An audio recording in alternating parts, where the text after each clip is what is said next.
Good afternoon and a happy day to everyone who's tuning in and following us. Today is the third episode of our series covering self-assessment and self-improvement. In the first two episodes of the series, we did speak about self-love and how or practical steps that we could take to establish that self-love, and we did compare it to being selfish and being arrogant, and the huge difference that we have between self-love and the negative feelings of feeling that you're better than others.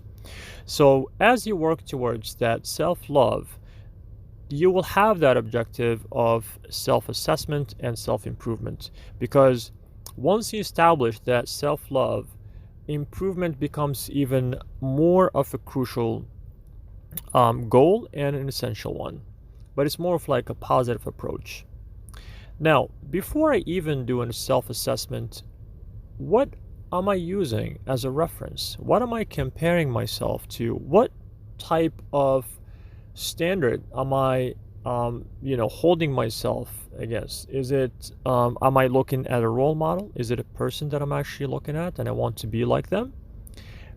Is it a specific behavior that is praised by my society and my community?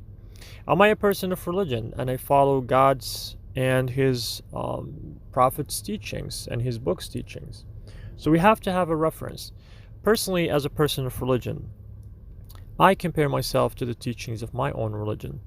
And before I dig into that and dive a little bit deeper to why that is the most important thing to do, and that is to have an objective comparison and not a subjective one, I would like to talk about comparing ourselves to humans. Now, it makes sense to compare to ourselves to people whom we can relate to. Now, the problem with that is if we are very obsessed with a person, then we'll be blinded in our assessment, meaning everything they do is going to be something that we look up to, whether it's positive or negative. And sometimes we lose our moral compass because they take over and they become our moral compass. I always say, if you see something in someone and you appreciate that, it's okay for you to actually look up to that specific behavior in that specific person, knowing that they're not perfect themselves.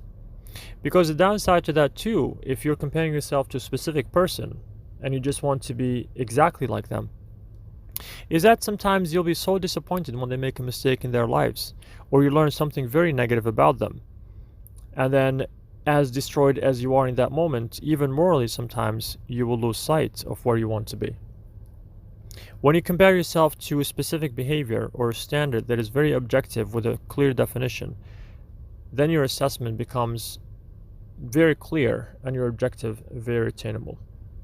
In the next episode, I'll be talking about how we could conduct that comparison and how could we set that standard for ourselves for better self-assessment, leading to a better self-improvement. Thank you.